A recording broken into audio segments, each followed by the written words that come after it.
여러분, 그리스도인의 정체성을 말하라면 어떻게 답변하시겠습니까?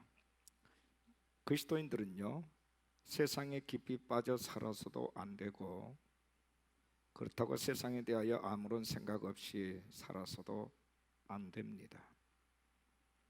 세상의 상황들은 장차 있게 될 하나님의 일들을 계시하는 통로이기 때문에 우리는 각별한 분별력과 또한 대응이 필요합니다. 이른바 전쟁이라든지 기근, 전염병, 지진 등의 현실을 볼 때에 우리 그리스도인들은 시대의 징조들을 보면서 두려워하기보다는 영적으로 분별하고 깨어서 반응해야 한다 하는 것입니다. 우리 믿음의 인내와 영적인 분별력을 가지고 각자에게 주신 주의 뜻을 깨달아서 주어진 사명에 충실해야 된다는 뜻입니다. 지난주에 이어서 사도행전 2장을 오늘 살펴보고자 합니다. 사도행전 2장은 그 유명한 오순절 성령 강림에 대한 사건입니다. 초대교회가 여기에서 탄생을 했습니다. 교회의 출발은 성령 강림으로부터 시작이 된 것입니다. 오늘 본문을 보면 경건한 사람들에 대한 소개가 나오고 있습니다. 본문 5절 6절을 주목하십시오. 그때에 경건한 유대인들이 천하 각국으로부터 와서 예루살렘에 머물러 있더니 이 소리가 나음에 큰 무리가 모여 각각 자기의 방언으로 제자들이 말하는 것을 듣고 소동하여 다 놀라 신기하게 여겨 이르되 보라, 이 말하는 사람들이 다 갈릴리 사람이 아니냐? 우리가 우리 각 사람이 난 곳 방언으로 듣게 되는 것이 어찌 됨이냐? 이렇게 8절까지 말씀을 하고 있습니다. 여기 보면 경건한 유대인들, 이른바 디아스포라가 나오고 있습니다. 그들은 여러 나라에서 흩어져 살다가 이제 유월절을 지키기 위해서 예루살렘에 모인 사람들입니다. 문제는 그들은 경건했다 했습니다. 에베소 교회 교인들처럼. 하지만 성령의 역사에 대해서는 아주 무지했다 하는 겁니다. 성령을 받고 방언을 하는 사람들을 보고 매우 신기해하면서 의아해했습니다. 여러분, 경건이라는 게 우리에게 필요하지요. 우리 예수 믿는 사람들에게 없어서는 아니 될 절대적인 요소입니다. 하지만 경건이라고 하는 그것만으로 우리는 하나님이 행하고자 하시는 일을 이룰 수 있을까 하는 겁니다. 그렇지 않다. 경건을 우리는 의라고 표현하기도 하고 거룩이라고 표현하기도 하고 마치 어떤 종교심이라고도 말할 수도 있겠지만 그것만으로는 안 된다는 겁니다. 그래서 하나님이 성령 하나님을 우리에게 보내신 것입니다. 오순절에 기도하던 제자들이 성령 세례를 받았습니다.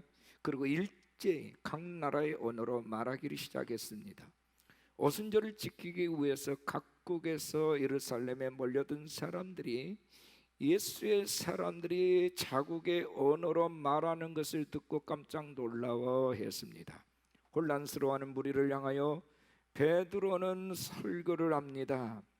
베드로는 말하기를 무리가 각 나라의 언어로 자신들이 들을 수 있게 된 일과 또 선포된 하나님의 말씀이 어떻게 되는 것인지에 대해서 낱낱이 전하면서 오순절에 임한 성령의 의미를 재해석해 주었습니다.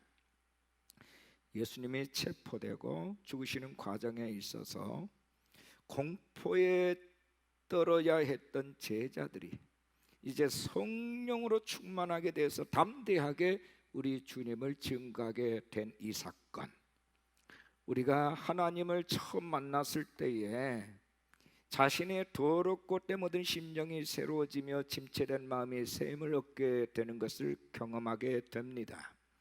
우리가 하나님의 말씀을 모르는 게 아니에요.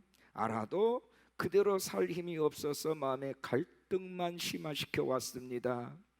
하지만 하나님의 영이 내게 임하는 그 순간부터 하나님의 말씀대로 사라지는 경험을 하게 된 것이옵시다. 영적으로 묶여 사는 사람들이 지금도 너무나도 많습니다. 예수를 믿어도 여전히 내 심령에 갈등이 있습니다. 깨어진 관계가 많고요, 사랑해야 할 사람을 사랑하지 못하고 미워합니다. 원수 맺고 삽니다. 하지만 하나님의 영이 임하게 되면서 사랑하고 용서하는 눈을 갖게 되는 것입니다. 이것을 우리는 성령으로 인한 변화라고 말씀을 합니다. 언제 이런 일이 일어났습니까? 하나님의 카이로스입니다. 성령의 카이로스. 자, 오늘 제목입니다. 우리 따라하겠습니다. 성령의 카이로스. 이 카이로스란 말은 하나님이 정하신 때라는 뜻입니다. 하나님 정하신 때에 정확하게 그 일이 일어났다 하는 겁니다. 자, 오늘 세 가지를 말씀드릴 겁니다. 첫째는 오순절은 지금도 진행 중이다 하는 겁니다. 따라합시다. 오순절은 지금도 진행 중이다. 아직도 오순절에 임했던 성령 강림의 역사가 계속되느냐, 아니면 이제는 중단되었느냐 하는 논쟁들이 있습니다. 결론은 성령 세례, 성령 충만의 역사는 지금도 계속되고 있다 하는 것입니다. 한국교회가 바로 그 증거입니다. 한국교회는 강력한 성령이 임하시는 체험을 통해서 부흥이 일어난 교회입니다. 여러분 잘 아는 그 유명한 1907년 평양 대부흥 운동, 놀라운 성령의 불꽃이 평양에서 일어났습니다. 세계에서 유례를 찾아보기 힘든 엄청난 부흥을 경험하게 된 겁니다. 그런데 이 놀라운 부흥의 시점은 사실상 4년 전부터 1903년 원산에서부터 일어난 사건입니다.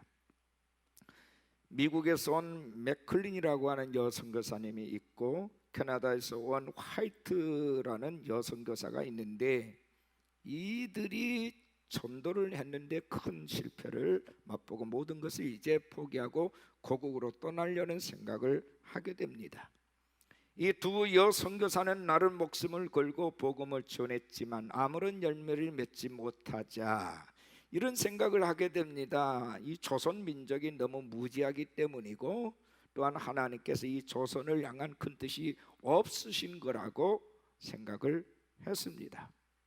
그래서 진보다리를 싸서 떠나기로 결심을 하고 마지막 떠나기 전 기도 모임을 갖고 하디 선교사를 초청해서 말씀을 듣게 됐는데, 바로 그때 하디 선교사가 설교했던 주제가 회개라는 제목이었습니다.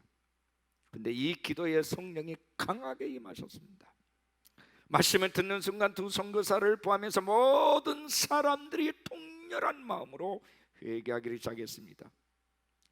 선교사들은 자신들의 교만을 철저하게 회개했습니다. 기도회는 저녁 9시부터 시작해서 새벽 4시까지 계속됐습니다. 변화된 그들이 새로운 모습으로 선교 현장에 다시 뛰어들었습니다.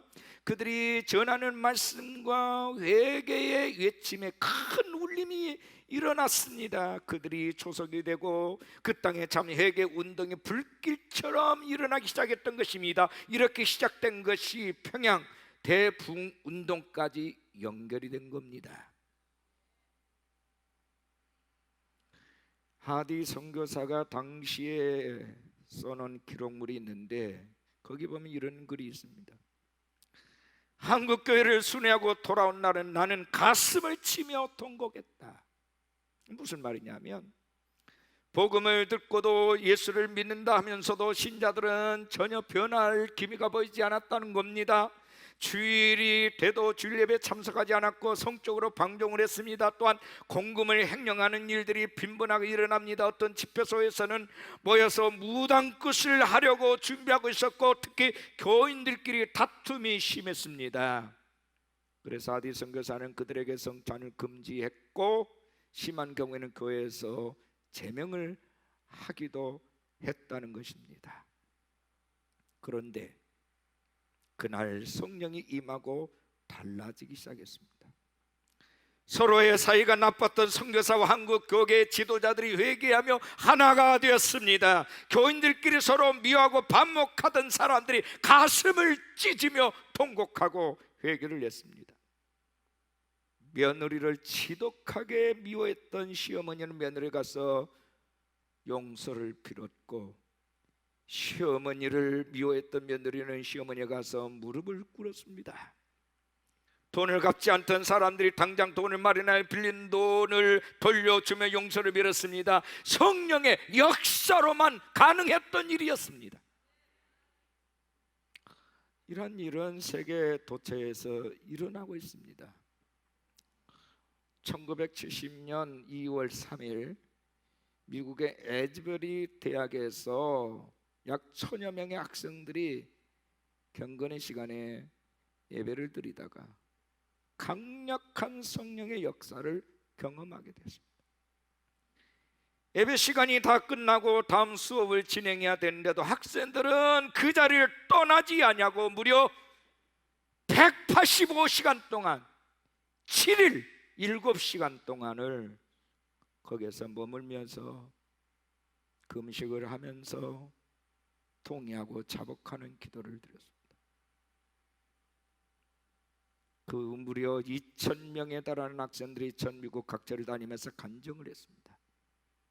각 매스컴에서는 이를 계속 보도를 했고 무려 130개 대학과 신학교가 크게 영향을 받았다. 각 매체마다 이런 큰 기사를 썼습니다. 성령의 역사는 사도행전에만 구간된 사건이 아니라 지금도 동일하게 일어나고 있습니다. 성령 세례 받는 것을 이상한 일로 여기지 마시기 바랍니다. 본문 13절에 또 어떤 일은 조롱하여 이르되 그들이 세술에 취하였다 하더라. 당시 성령이 임하는 것에 대해서 사람들은 조롱을 하기를 저 인간들이 술에 취했구나, 저 사람들이 제정신이 아니구나, 광신자들이구나, 그렇게 폄하했습니다. 지금도 마찬가지지요. 나는 예수를 믿어도 조용히 교양 있게 믿고 싶지 광신적으로 요란하게 떠들어가 믿는 건 내 취향도 아니고 내 스타일도 아니다. 여러분, 성령이 충만하면 광신적으로 되는 것이 아니에요. 제대로 예수 믿는 겁니다. 그건 비정상이 아니고 지극히 정상적인 겁니다. 지난주에 주제가 뭡니까? 너희가 믿을 때 성령을 받았느냐? 아니, 묻고 싶은 것이 많았을 텐데 사도 바울은 에베소 교인들에게 너희가 믿을 때 성령을 받았느냐? 딱 한 가지만 물었어요. 아닙니다. 우리는 성령이 계심에 대해서도 듣지도 못했습니다. 그러면 너희들이 무슨 세례를 받았는데? 요한의 물세례를 받았습니다. 바울이 그들에게 안수를 하며 12사람이 성령 세례를 받고 방언하는 일들이 일어났다 했습니다.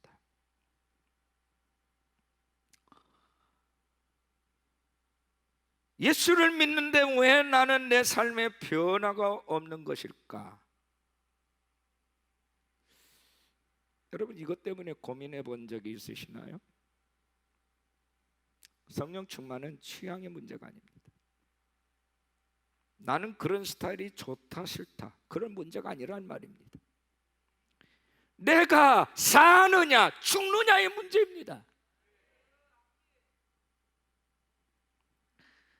성령 강림 이후에 사도들로 인해서 기사와 표적들이 많이 나타났습니다. 많은 사람은 이것을 기적이라고 얘기합니다. 기적이란 차원에서 볼 것이 아니라 영적 전쟁의 차원에서 우리가 보아야 되는 겁니다.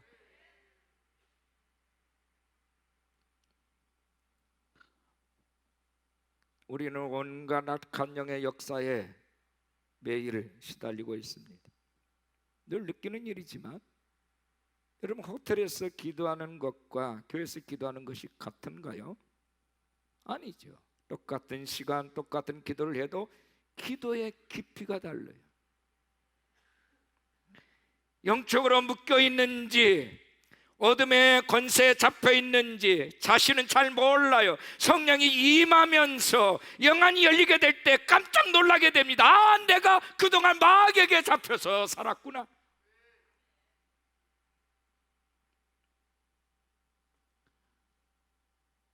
심지어는 어머니 뱃속에서 받았던 상처까지 드러나기도 합니다.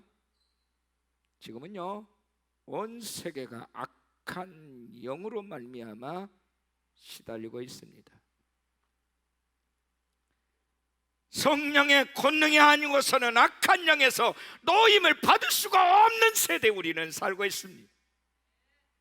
그러나 여러분, 악한 영을 두려워하지 마십시오. 왜냐하면 하나님께서는 우리 각자에게 강력한 무기를 주셨기 때문입니다.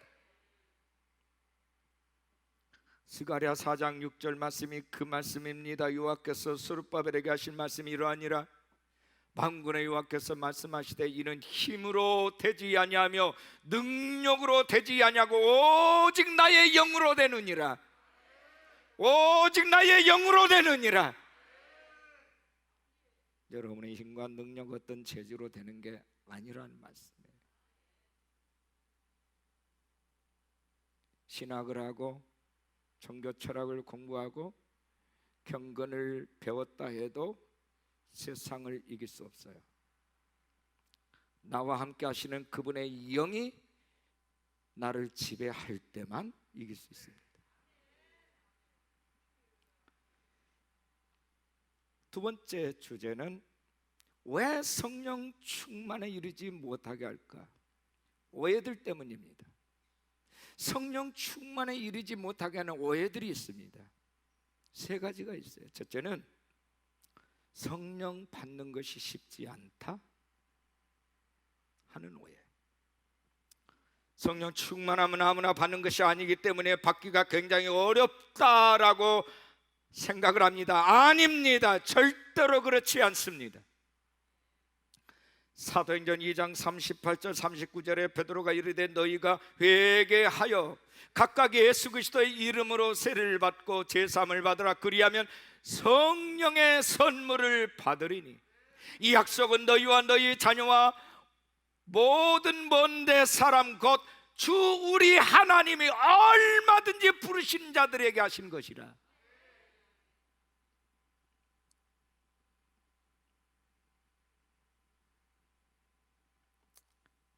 경계가 없어요.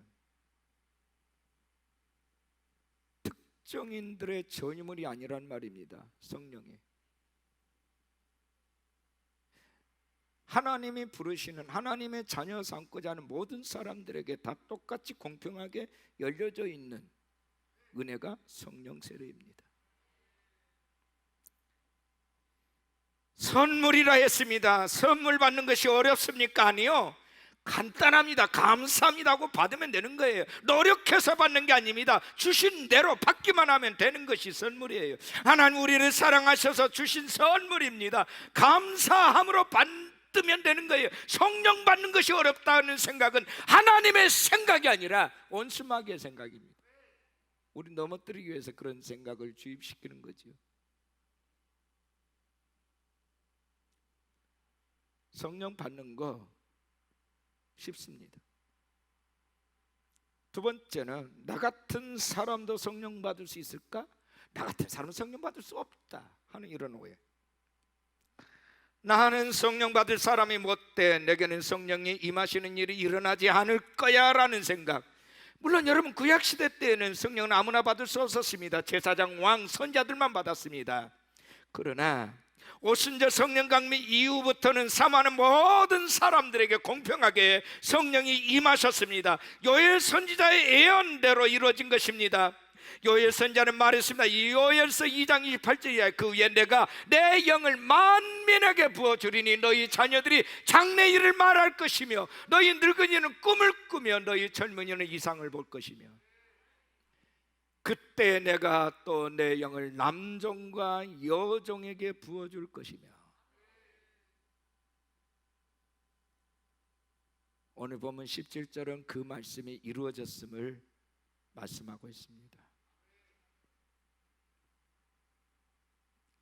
남종과 여종, 여기 종은요 하나님의 종만을 말한 게 아니라 둘러서 보편적 사회 당시에도, 여러분 1세기 당시에도 노예들이 많았어요. 그러니까 그들의 신분의 기천을 따지지 아니하고 모든 사람에게 임하는 성령이란 뜻입니다.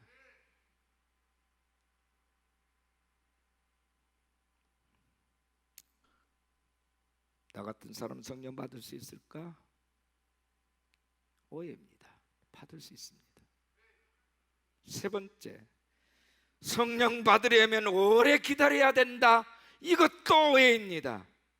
내가 성령을 삼은 지 벌써 몇 년인데 나는 아직도 성령 체험하지 못했다, 얼마나 더 기다려야 될까? 이런 교인들이 교회 안에 너무나도 많습니다. 성령 충만을 받는 것은 시간이 많이 걸린다고 생각을 하고 있는 것입니다. 그렇지 않습니다. 예수님께서 그 자리에서 성령을 주지 아니하시고 열흘 뒤에 성령을 왜 주셨을까? 그것은 기다려야 받는 것이 아니고 오순절날 그 절기에 주시기로 작정을 하셨기 때문입니다. 카이로스예요. 때입니다.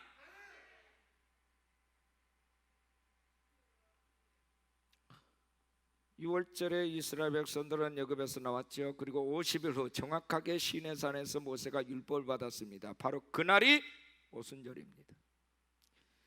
율법 받은 것을 기념해서 지켜진 날이 오순절이에요. 그 오순절에 성령을 주신 것입니다. 이 날은 이미 예고된 날이에요. 예언된 날이에요. 사람들이 몰랐을 뿐이죠. 무슨 뜻일까요?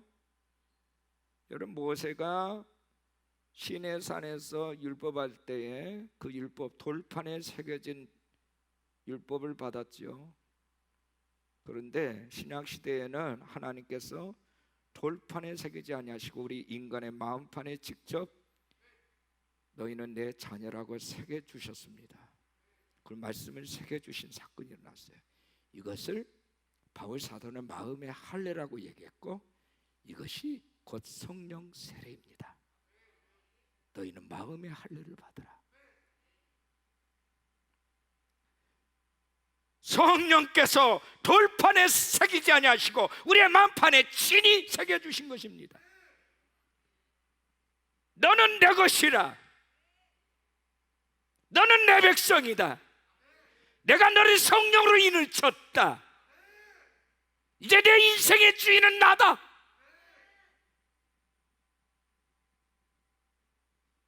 그 확신함에 거하게 하는 것이 마음의 할례, 성령 세례입니다.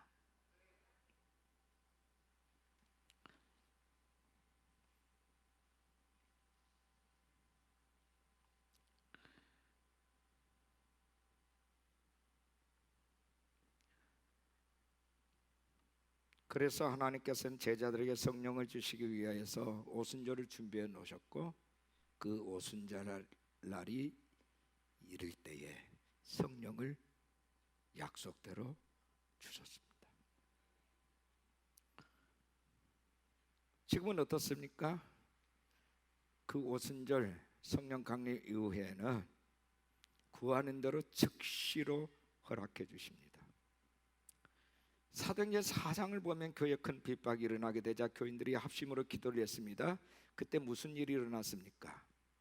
사도행전 4장 31절에 빌기를 다음에 모인 것이 진동하더니 무리가 다 성령이 충만하여 담대히 하나님 말씀을 전하니라.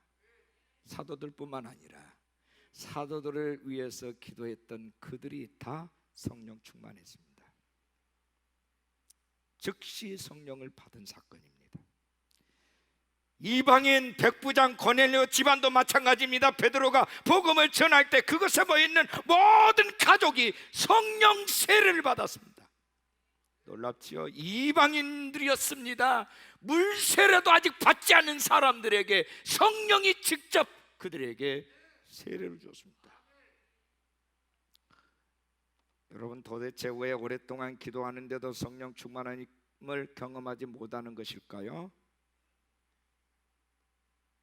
왜 그럴까요? 때가 아직 이르지 않아서가 아니라 내가 성령을 받을 그릇이 준비되지 못했기 때문입니다.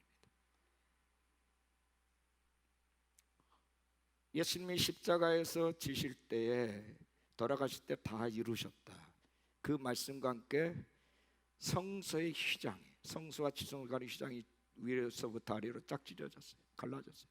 그럼 모든 사람들이 담대하게 지성소까지 들어갈 수 있는 길이 활짝 열렸어요.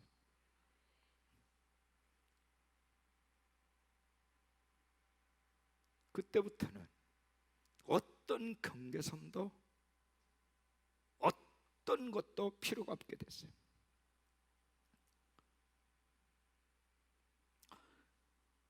중요한 것은 내 마음이 준비되지 않았다는 겁니다. 그러면 세 번째, 성령 세례를 위해서 과연 내가 어떤 그릇으로 준비되어야 할까 하는 거예요. 과연 하나님 원하시는 준비된 그릇이 뭔가요? 두 가지입니다. 하나는 내 마음이 비어 있어야 돼요. 뭔가로 가득 차 있으면 안 돼요. 충만이라고 하는 것은 비워진 것에 채워진다는 뜻입니다. 우리가 정말 성령 충만함을 받을 자가 되려면 먼저 내 마음이 비워져 있어야 되는 거예요. 지금 우리의 마음은 뭔가로 가득 차 있지요. 여러분의 마음을 한번 돌아보시기를 바랍니다. 내 생각, 내 염려, 근심, 계획, 소원, 감정, 나의 아젠다로 채워져 있다면 그것은 성령님이 들어올 공간이 없어요. 이런 마음엔 성령께서 안주하실 수가 없는 거지요. 비워진 곳에 임하시는 하나님의 영, 하나님의 은혜에 대한 기사가 성경에 무수하게 나오고 있습니다. 베드로가 밤새도록 그물을 내렸지만 고기 한 마리도 잡지 못했어요. 빈배로 돌아올 때에 예수님께서 베드로에게 다가오셔서 천국 복음에 대해서 말씀하시더니 그 다음에 깊은 곳으로 가서 그물을 내리라 말씀하십니다. 베드로가 말합니다. 밤새 수고했지만 얻은 것이 없지만 그저 말씀에 의지해서 한번 해보겠습니다. 순종을 했더니 그물이 찢어질 정도로 고기를 많이 잡았습니다. 빈배에 고기가 가득 채워졌습니다. 가나의 혼인잔치집에서 포도주가 떨어졌을 때에 마침 돌 항아리 6개가 비어 있었고 주님은 그 빈 항아리에 물을 가득 채우라고 명령했습니다. 그들이 순종했을 때에 그 물이 포도주로 이미 변화 있었습니다. 빈 배, 빈 항아리, 비어있는 마음. 엘리사 선자 시대의 선지자학교 한 학생이 갑자기 죽었습니다. 많은 빚을 남겨두고 졸지의 과부댁과 두 아들이 이제 미래를 걱정하고 살아야 되는데 채권자가 돈을 못 갚겠다면 네 두 아들을 내가 종 삼겠다 하는 거예요.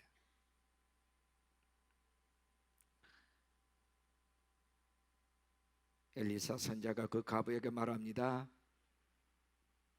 밖에 가서 빈 그릇을 빌려오되 적게 빌리지 말고 많이 빌려오라. 동네 가서 빈 그릇을 있는 대로 빌려왔는데 빌려온 만큼 하나님께서 기름 부음으로 채우셨어요.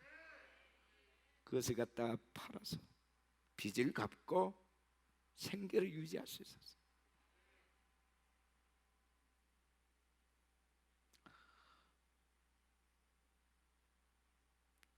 하나님은 지금도 우리에게 마음이 비워져 있을 때 채워주신 분이십니다. 정말로 저와 여러분이 성령 충만을 원한다면 우리의 심령을 깨끗이 비워야 될 줄로 믿습니다. 온갖 탐욕과 정욕과 욕심 덩어리를 비워야 돼요. 가끔 판사나 검사 집을 터는 간 큰 도둑들 얘기가 나오죠. 알고 그랬을까요? 모르고 했는데 나중에 기사화되는 걸 보니까 판사나 검사 직이었더라는 거지요. 근데 여러분, 사실 이것은 하나님의 것을 도둑질한 사람에 비하면 아무것도 아닙니다. 11조를 드리지 못한 사람들의 심정은 이해를 못하는 것은 아니지만, 다 가지고 살아도 쉽지 않는데 이걸 드리고 나면 뭘 먹고 살란 말인가? 이게 두려운 것 아닙니까? 그러나 빈 창고가 있어야 하나님께서 하늘 창고를 열고 하늘의 복을 쏟아부어 준다는 사실을 알아야 합니다.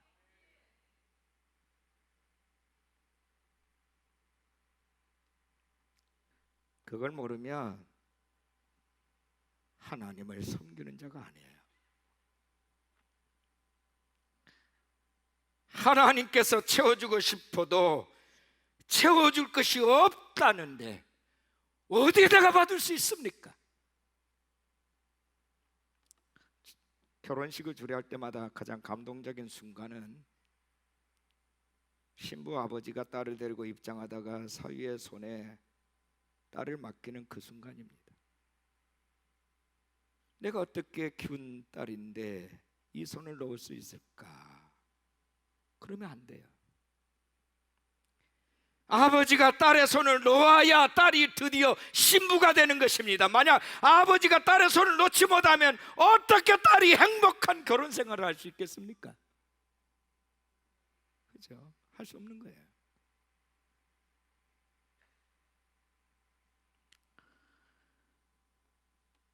우리가 성령으로 충만하지 못하는 것은 우리 마음이 욕심으로 가득 차 있기 때문입니다. 내가 내 것을 내려놓아야 비로소 성령께서 내 인생을 사로잡으십니다. 이게 안 되면 수십 년 교회 다녀도 헛발짓 하는 거예요.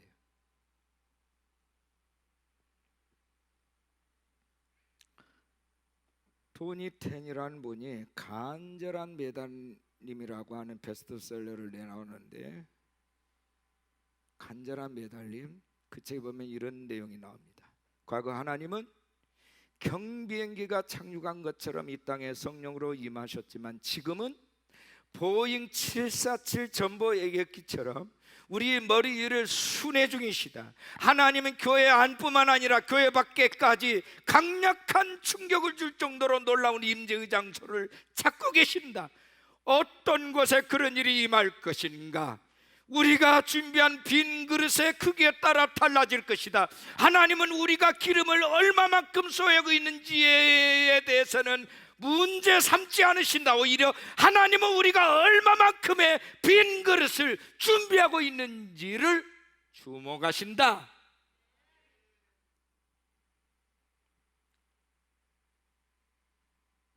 빈 그릇이에요.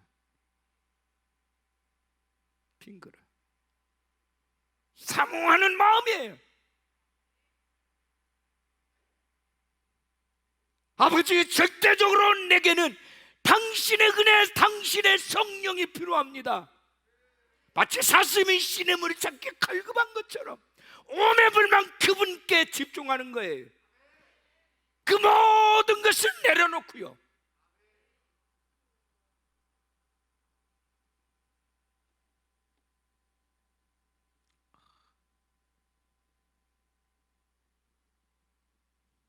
내가 얼마나 소유하고 있는가, 그 하나님의 관심밖에 일이에요. 오히려 우리가 소유함으로써 나의 정체성을 말하고 싶어하는 모든 것들은 오히려 성령 충만에 있어서 방해되는 요소들입니다.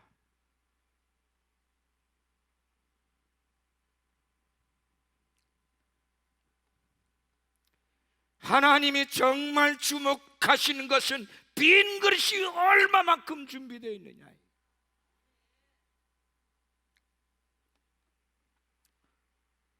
저는 지난 40여 년을 목회를 준비하고 해오면서 수없이 이걸 경험을 했습니다.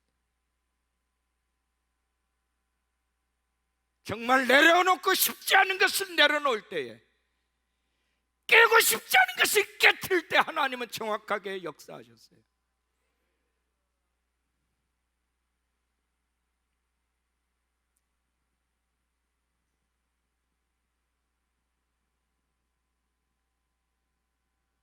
여러분 기왕 빈 그릇을 준비하실 것이라면 큰 그릇, 많은 그릇을 준비하시기 바랍니다. 성령의 능력을 제한하지 마십시오. 엘리사는 스승 엘리야가 눈앞에서 하늘로 승천하는 것을 보는 그 순간 마지막 남은 그의 누더기 옷을 벗어서 찢어버립니다. 그때 하늘에서 스승의 옷이 뚝 떨어졌어요. 기도의 응답이 주어졌다는 말입니다. 그리고 갑절의 능력을 행사했습니다. 내 옷을 찢을 때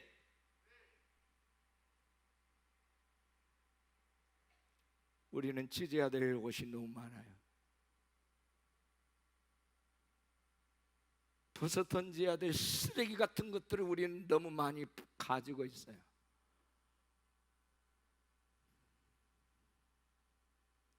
비워야 됩니다. 예수의 피로 정결하게 씻어내야 돼요.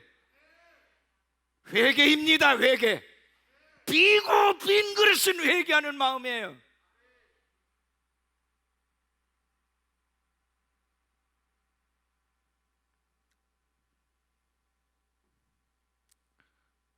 두 번째 내가 준비해야 될 그릇이 뭔가요? 내 자아가 죽는 것을 말합니다. 내가 죽어야 돼요. 자아가 죽은 사람이 가장 큰 그릇입니다. 누가복음 9장 23절에 또 무리에게 이르시되 아무든지 나를 따라오려거든 자기를 부인하고 날마다 제 십자가를 지고 나를 따를 것이니라. 매일매일 자기를 부인하는 것, 자기 십자가를 지는 것, 이것이 바로 성령 충만에 이르는 삶의 방식이에요. 우리 예수님이 그렇게 사셨습니다. 마가다락방에 계신 분도 그들은 완전히 비워져 있었습니다.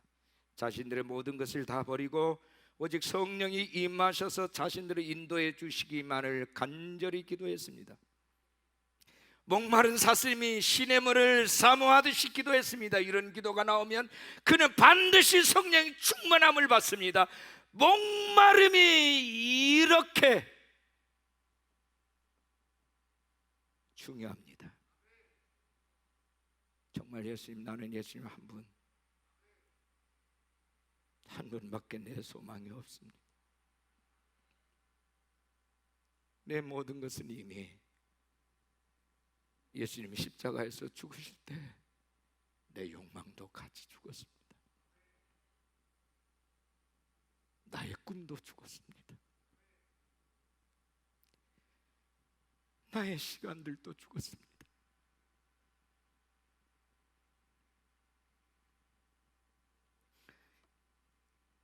요한복음 7장 37, 38절의 명절 끝날 곧 그 큰 날에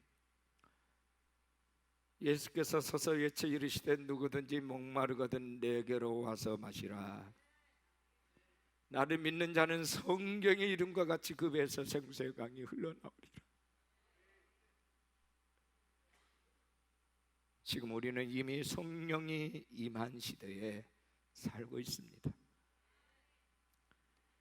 여기저기에서 성령의 이끄심을 받고 그 지별에 있는 사람들의 많은 간증들이 있습니다. 예수님께서 십자가에서 운명하실 때 이미 하늘문 지성소의 문이 활짝 열렸습니다. 지금이야말로 성령이 움직이시는 카이로스입니다. 성령의 충만을 위하여 기도하십시오. 준비하십시오. 매일 새벽을 깨우십시오.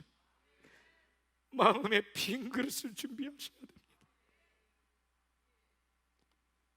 우리 주님은 지금도 성령으로 우리를 이끌고 계십니다. 여러분의 삶과 여러분의 자신과 여러분의 가정과 모든 미래를 성령님께 맡기시기 바랍니다. 한국 교회를 위해서 기도하십시다. 이 민족 가운데 새로운 부흥이 필요합니다. 마가의 다락방에 일어났던 성령의 역사가 다시금 이 한국 땅에 강하게 임해야 합니다. 하나님이 그렇게 하실 것입니다.